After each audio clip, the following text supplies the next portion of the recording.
3 ఎట్లుంటేనంట 36 దొడ్లున్నాయని చెప్పిండంట. ఇక నరేంద్ర మోడీ గారి గురించి, భారతీయ జనతా పార్టీ గురించి ఎంత చెప్పినా తక్కువనే. ఆయనలో 2014లో నరేంద్ర మోడీ గారు చెప్పిండ్రు, ఈ దేశాన్ని నిరుద్యోగ సమస్య పట్టి పీడిస్తున్నది, ప్రతి సంవత్సరం 2 కోట్ల ఉద్యోగాలు ఇస్తా అన్నాడు. 10 ఏళ్లలో 20 కోట్ల ఉద్యోగాలు ఇవ్వాలి. ఆయనకు అమిత్ షాకు ఉద్యోగం వచ్చింది తప్ప నిరుద్యోగ యువకులకు ఈ దేశంలో ఉద్యోగాలు రాలే. ఇవాళ ప్రపంచంలోనే అత్యధిక నిరుద్యోగ సమస్య ఉన్న దేశాలలో భారతదేశం మొదటి స్థానంలో ఉంది. దేశంలో అత్యధికంగా 62% నిరుద్యోగ సమస్య ఉన్న దేశం భారతదేశం. ఇదే కాకుండా స్విస్ బ్యాంకులో చాలా మంది రాజకీయ నాయకులు లక్షల కోట్ల రూపాయలు దోచుకొని దాచిపెట్టిండ్రు. ఆయన ప్రధానమంత్రి అయిన 100 రోజుల్లోనే లక్షలాది కోట్ల రూపాయలు తీసుకొచ్చి జన్ ధన్ ఖాతాలో ప్రతి పేదవాడికి 15 లక్షల రూపాయలు ఖాతాలో వేస్తా అని మోడీ గారు చెప్పిండ్రు.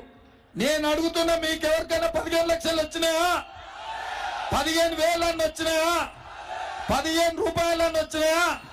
15 పైసలన్న వచ్చినాయా? నయా పైసా కూడా పేదవాళ్ళ ఖాతాలో వేయలే. రైతుల ఆదాయాన్ని 2 చేస్తా అని చెప్పిండు. కానీ ఇంకొక పక్కన రైతు వ్యతిరేక నల్ల చట్టాలు తెచ్చి ఈ రైతులని దేశంలో తాతల ముత్తాతల నుంచి వచ్చిన భూముల్లో యజమానులుగా బతుకుతున్న ఈ రైతులను బానిసలుగా చేసి అదానీ, అంబానీ, అమెజాన్ కంపెనీలకు కట్టబెట్టాలని చూస్తే హర్యానా, పంజాబ్, రాజస్థాన్, బీహార్ నుంచి ఢిల్లీ సరిహద్దుల్లో లక్షలాది మంది రైతులు 16 నెలలు నరేంద్ర మోడీ మీద పోరాటం చేసిండ్రు, యుద్ధం ప్రకటించిండ్రు. అందులో పోలీస్ కాన్స్టేబుల్ అయితేంది, ఎర్రటెండకు మంచు తుఫాన్లలో 700 మంది రైతులు చచ్చిపోయిండ్రు. ఈ రైతులను పొట్టన పెట్టుకున్న నరేంద్ర మోడీ తప్ప రైతుల ఆదాయం 2 చేయలే.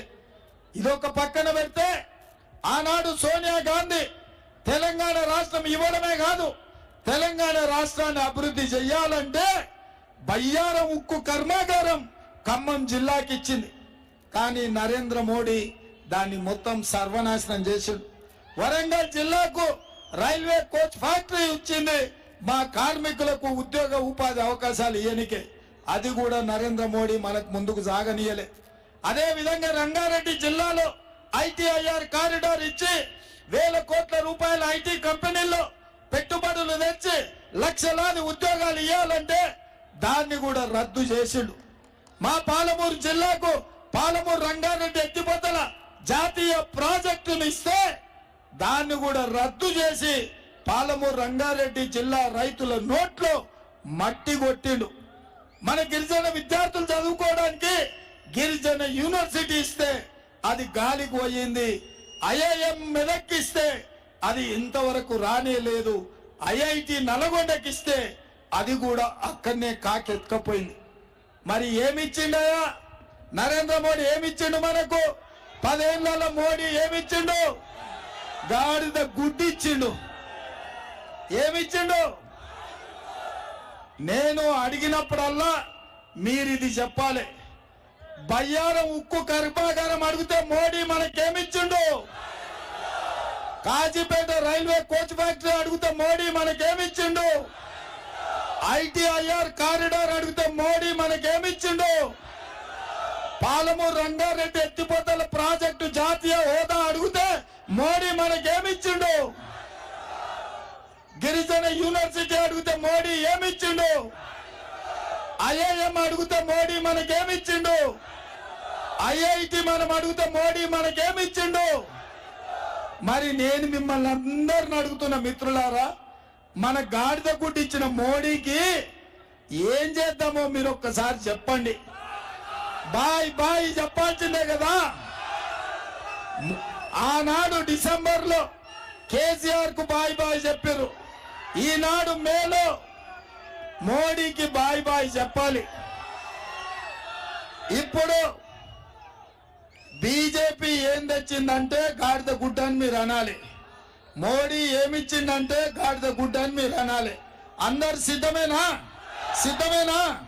సిద్ధమేనా? సిద్ధమేనా? సిద్ధమేనా?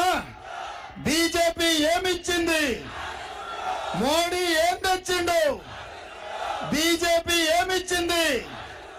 మోడీ ఏం తెచ్చిండు? బీజేపీ ఏమిచ్చింది? మోడీ ఏం తెచ్చిండు? బీజేపీ ఏమిచ్చింది? మోడీ ఏం తెచ్చిండు? బీజేపీ ఏమిచ్చింది? మోడీ ఏం తెచ్చిండు? బీజేపీ ఏమిచ్చింది? మోడీ ఏం తెచ్చిండు? గాడిద గుడ్డు తెచ్చిన వాళ్లకు కర్రు కాల్చి వాత పెట్టాలి, మోడీని ఓడగొట్టాలి. మరి మల్కాజ్గిరిలో సునీతమ్మకి ఎంత మెజార్టీ ఇస్తారు? లక్షనా? నేను 1,00,000 అంటే మీరు పక్కా అనాలి. Okay, ready ready ready ready. 1,00,000 1,00,000 1,00,000 1,00,000 1,00,000 1,00,000 1,00,000 1,00,000 1,00,000 1,00,000 1,00,000 1,00,000 1,00,000 1,00,000 1,00,000 1,00,000 1,00,000 జై కాంగ్రెస్.